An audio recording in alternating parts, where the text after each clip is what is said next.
आज कथा का 7वां दिवस हाले कोसा की इस पवित्र भूमि पर होने जा रहा है। रात भर खूब कड़ाके की ठंड पड़ी है और खूब ठंडी ठंडी हवा चली है। भगवान ने पूरा सत लिया है तुम लोगों का पूरा, और उस कड़ाके की ठंड में पूरी रात ठंडी ठंडी हवा, ग्रामीण क्षेत्र का, जंगल का क्षेत्र, और उसमें भी पूरी रात आप भगवान की भक्ति और उसको याद करते करते सवेरे 8 बजे कथा के पंडाल में लाखों की संख्या में पहुंचे।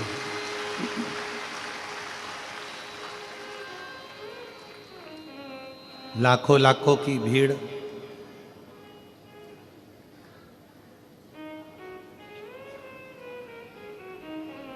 तुम्हारे मोहल्ले में, परिवार में भी अगर शादी हो ना तो तुम ये पूरी रात बैठी नहीं रहो।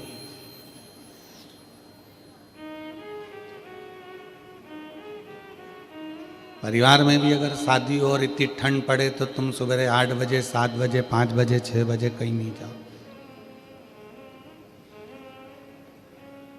पर यह अंदाजा लगाकर रखना, ये विचार करना कि तुम किसी के घर की शादी में नहीं गई हो, तुम किसी के घर के बुलावे में या बुलौए में नहीं गई हो। आप सब जो टीवी चैनल के माध्यम से कथा सुन रहे हो या पंडाल में बैठकर कथा सुन रहे हो, आप किसी की शादी या ब्याह में, गला पकड़ रहा है, शादी या ब्याह में आप लोग नहीं गए हो, नहीं आए हो। आप आए हो भगवान देवाधिदेव महादेव की शिव भक्ति को करने के लिए और भगवान शंकर को प्राप्त करने के लिए।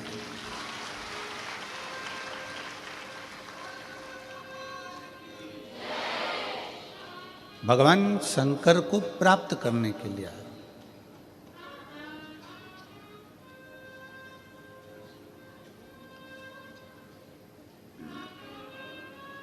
देवाधिदेव महादेव ने ये विचार करा,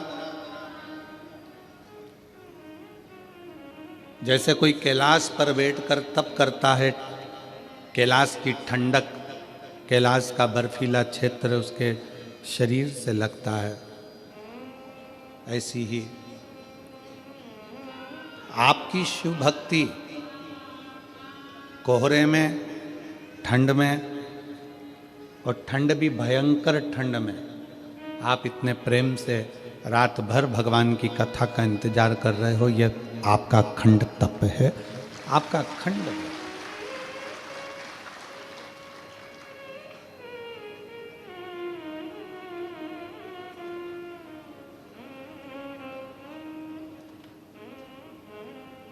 आज एकादशी भी है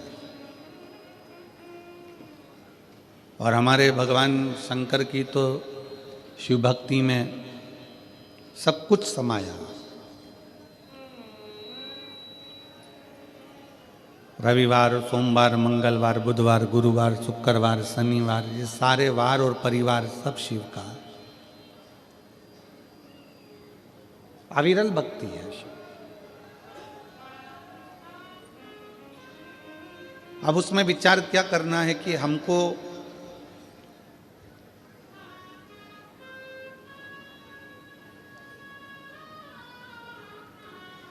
हमारे जजमान लोग पूछते हैं, गुरुजी हम 5 दिन 7 दिन कथा सुनेंगे तो हम उपवास रखें।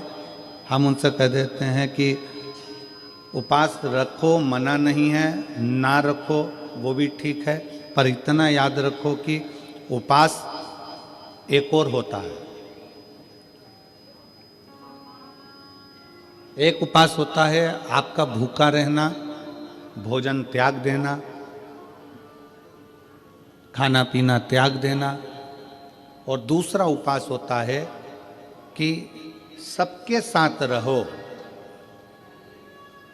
भोजन भी करो, मना नहीं, पर दूसरा उपवास है किसी का दिल मत दुखाओ। ये सबसे बड़ा उपास।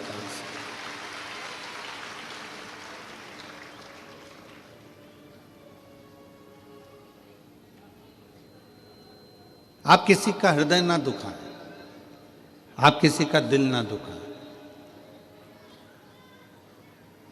भगवान की अविरल भक्ति को धारण करना, भगवान के भरोसे रहना, भगवान की भक्ति में डूबना, अपने चित्त वृत्ति में अपने अंदर परमात्मा को बिठाना।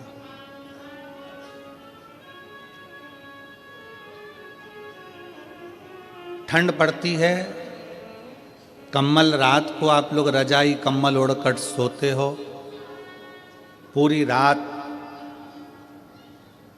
रजाई कम्बल की और तुम्हारी लड़ाई होती रहती है कि हवा कहां से अंदर घुस रही है। बोलो सही है कि गलत है? पूरी रात तुम्हारी लड़ाई कम्बल से रजाई से होती रहती है। इधर से दबाओ तो इधर से हवा, इधर से दबाओ तो इधर से सिर के पाँव से हाथ से, और सब दूर से दबा लो फिर भी समझ में नहीं आता कि हवा अंदर से आ कहां से रही। पूरी रात की लड़ाई, इतना कम्बल से दबाने के बाद भी हवा अंदर घुस रही है तो तुम्हें अंदाजा लग जाता है। आधी रात को नींद खुल जाती है और तुम उधर से हवा आने लगती है तो उधर से दबा लेते।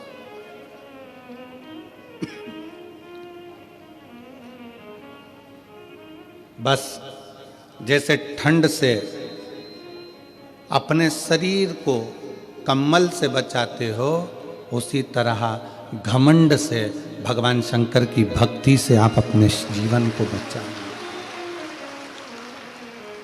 ठंडी हवा कहीं से भी प्रवेश कर जाती है, उसी तरह घमंड भी व्यक्ति के जीवन में कहीं से भी प्रवेश कर जाता है।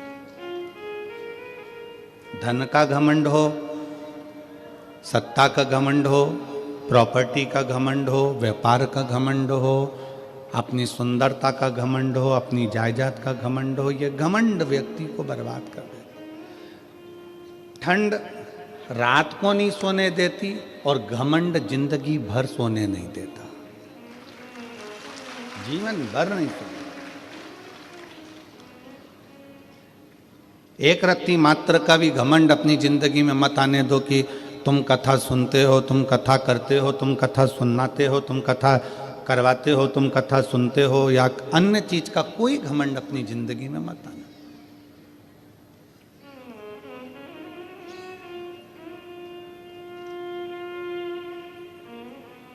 शंकर भगवान के मंदिर में जब भी जाते हैं अपन, तो अपन भगवान शिव के मंदिर में पालकी लगाकर, पैरों को मोड़कर, हाथ जोड़कर बैठे रहते हैं। कभी किसी ने कहा कि तुम भगवान के मंदिर में जाकर लंबे पांव कर कर बैठ जाओ? कोई ने कहा नहीं।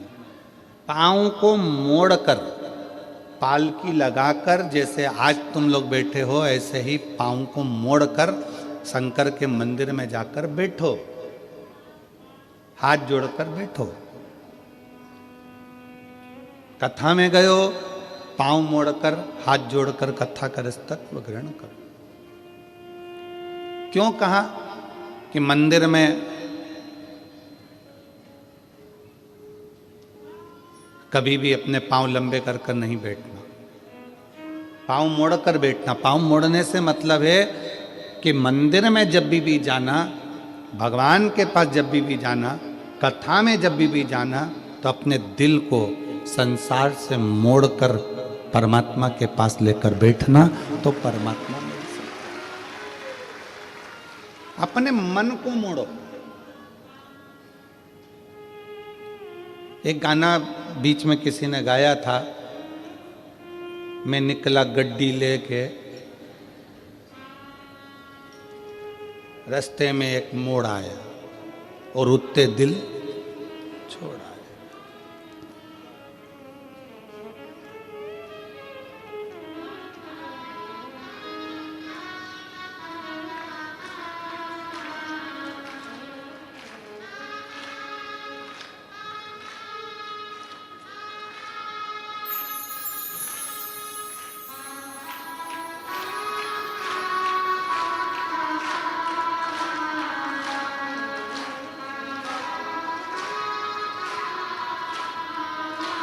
अब वो कहा उस गाने में कि मैं निकला गड्डी लेके, रास्ते में एक मोड़ आया और उठते दिल छोड़ आया। बस भगवान के पास पहुंचने में, परमात्मा के चरणों में पहुंचने में, कथा में पहुंचने पर जब पाँव को मोड़ कर बैठो तो वहां पर भगवान के सामने संसार को थोड़ा सा मोड़ कर, संसार से मुख मोड़ कर परमात्मा की ओर जब मुख मोड़ोगे, परमात्मा की ओर मुख करोगे तो उठे दिल अपने आप छूट ही जाता है। परमात्मा की भक्ति में दिल छूटे। गौ, गुरु और गोविंद, इन तीन के सामने कभी पांव पसार के नहीं बैठा जाता। पांव लंबा कर कर नहीं बैठते। किन किन के सामने? गौ, गुरु और गोविंद, मतलब भगवान। गाय माता खड़ी है, आप पांव पसार कर कभी ना बैठे।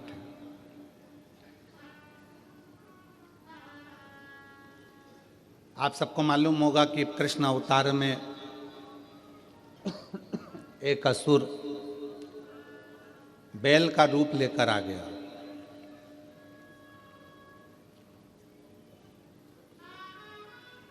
क्यों आया?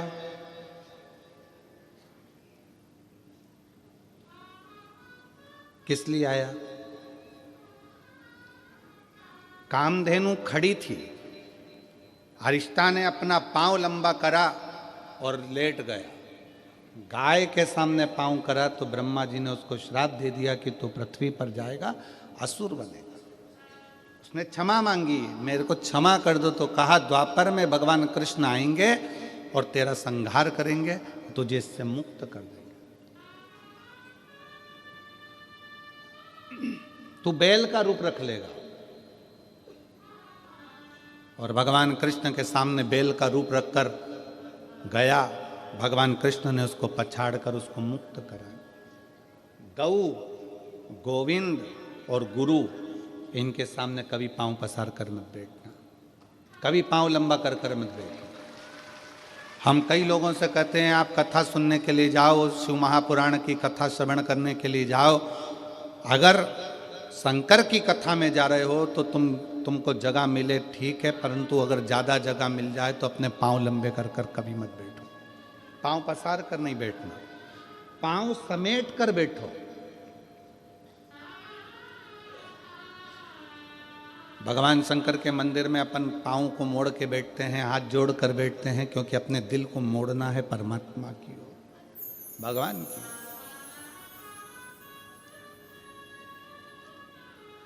गौ, गुरु, गुरु के सामने भी अगर आप पांव पसार कर बैठे हो, पांव लंबा कर कर बैठे हो, गुरु कुछ नहीं बोलेगा, कुछ भी नहीं बोलेगा गुरु।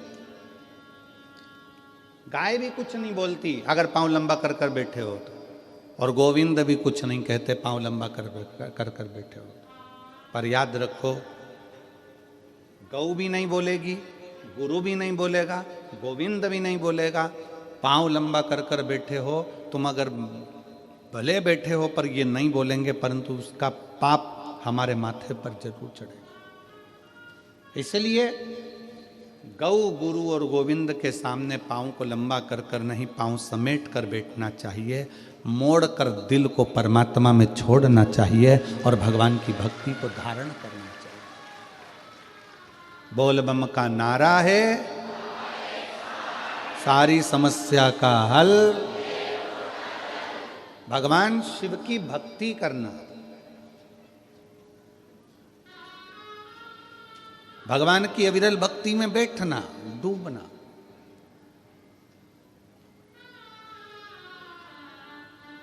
कभी कभी शंकर के मंदिर में अगर आप जाते हैं, भगवान को जल चढ़ाने के लिए जाते हैं, शिव महापुराण की कथा में जाते हैं, तो भगवान को दिल से प्रार्थना कर निवेदन भी करना चाहिए कि आप सपरिवार, शंकर जी से ये नहीं कहना कि अकेले, शिव जी से कहना सपरिवार आप हमारे घर पधारो। प्रतिदिन, हफ्ते में एक बार, 15 दिन में एक बार भगवान से प्रार्थना करो।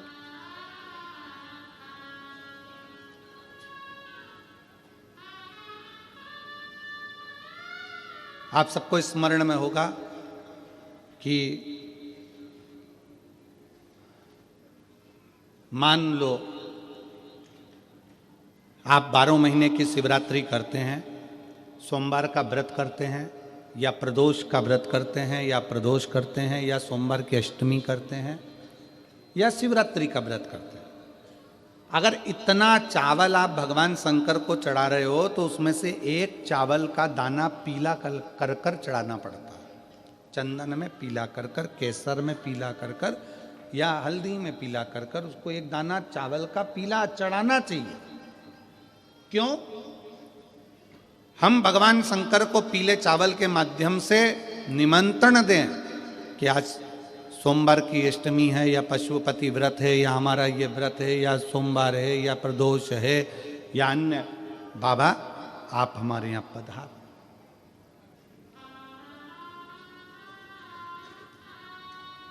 आप हमारे यहां पधार, एक निमंत्रण। आप हम इधर छत्तीसगढ़ में होता है कि नहीं होता हमको नहीं मालूम, पर हमारे यहाँ पहले के समय में ऐसा होता था, ये पत्रिका नहीं छपती थी शादी की, केवल एक छपती थी लगन पत्रिका।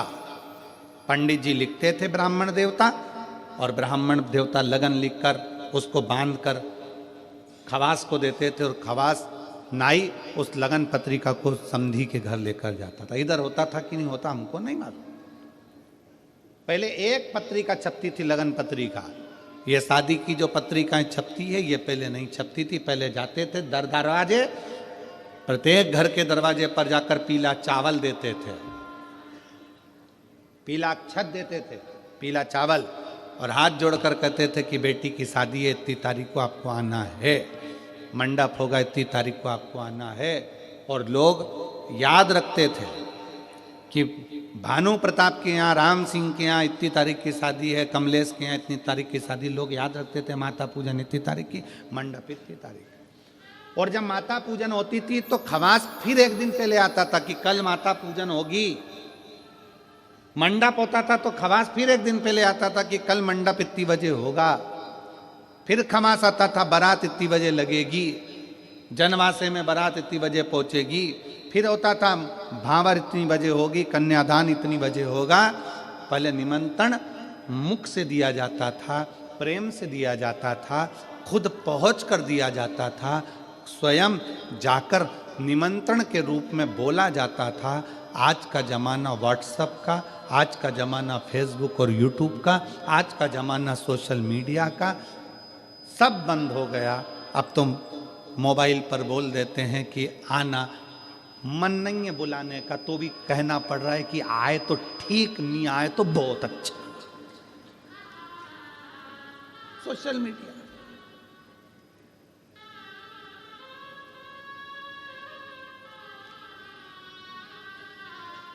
ठीक है, फिर भी कोई कोई रिश्तेदार जो दिल से तुमसे जुड़ा है ना, वो तुम्हारे फोन पर आ जाता है। बोलो आता है कि नहीं आता? जम के बोलो जरा। जिससे तुम्हारा दिल का कनेक्शन है वो फोन, मोबाइल के एक मैसेज से, फोन से आ जाता है। जिससे दिल का कनेक्शन, उसको पत्रिका की जरूरत नहीं पड़ती। जो तुम्हारा बहुत हितैषी है, बहुत प्रिय है, उसको पत्रिका की जरूरत नहीं पड़ेगी। तुमने फोन किया, वो तुम्हारे यहाँ आकर खड़ा हो जाएगा, सारा काम संभाल लेगा। बस उसको दिल चाहिए, हृदय चाहिए। उसी तरह शंकर भगवान की कथा कहती है कि शिव को तुमसे कुछ नहीं चाहिए, एक बार दिल से श्री शिवाय नमस्तुभ्यम कहकर पुकार लो, मेरा भोलेनाथ तुम्हारे दरवाजे पर आकर खड़ा हो। उसको पुकारने के लिए भगवान का नाम जापे, उसको पुकारने के लिए भगवान का मंत्र जापे। दुनिया के लोग कहते हैं श्री शिवाय नमस्तुभ्यम में ऐसा क्या है? हम कहते हैं विद्येश्वर संहिता शिव महापुराण की पढ़िए, उसको अच्छे से अध्ययन करिए, उसमें आपको मिलेगा कि किसी श्री शिवाय नमस्तुभ्यम बोलने वाले का मात्र मुख का दर्शन कर लो तो हजारों अश्वमेध यज्ञ का फल मिल जाता है, सारे पाप समाप्त हो जाते हैं, सारे पाप समाप्त।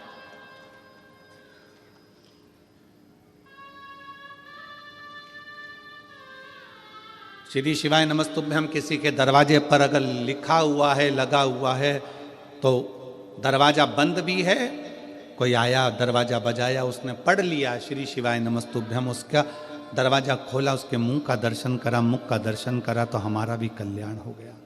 उसने पढ़ा तो उसका भी कल्याण हो गया।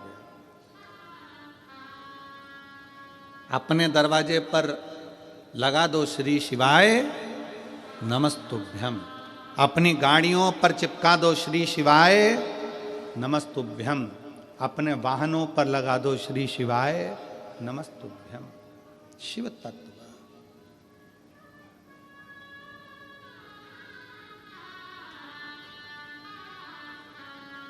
अविरल भक्ति अपने भीतर उतारिए, अपने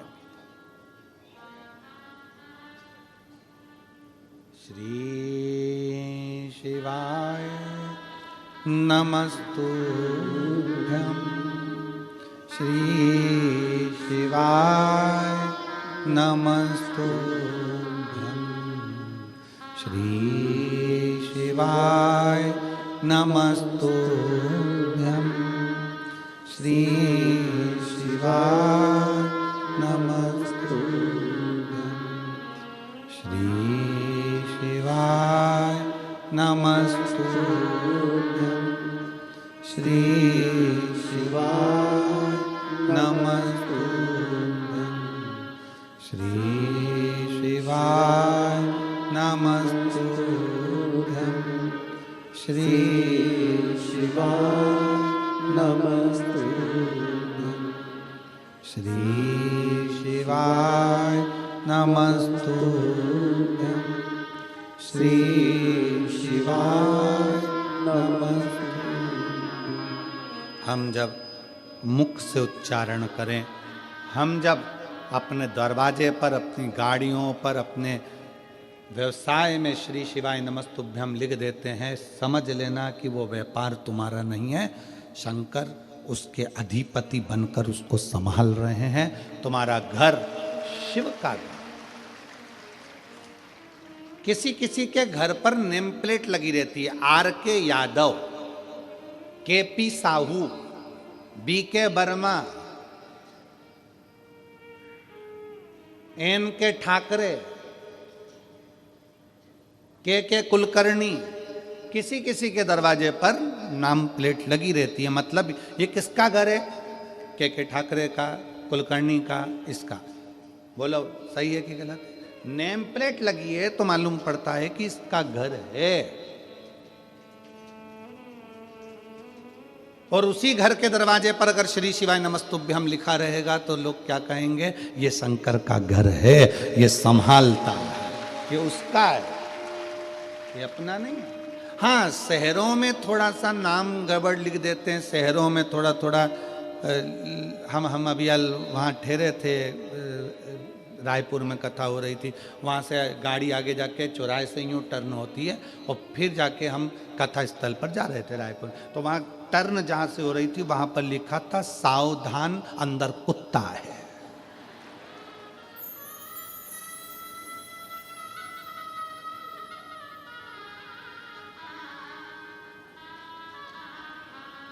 अब उसने, लिखने वाले ने तो लिख दिया कि सावधान अंदर कुत्ता है। अब घर में कितने सदस्य रह रहे हैं? अब उसमें से कौन सा है ये समझना मुश्किल है ना, कि उसमें है कौन सा।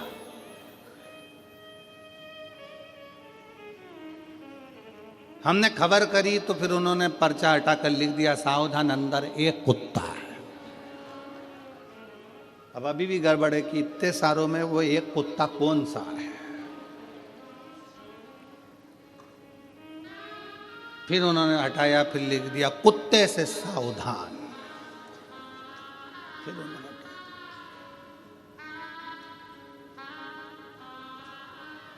अरे भाई, हेलो हाय छोड़िए, श्री शिवाय नमस्तुभ्यम बोलिए। ये सब व्यर्थ है। इसको हटाकर जिसका घर, जिसकी जमीन, जिसकी जायदाद, उसका लिख दो।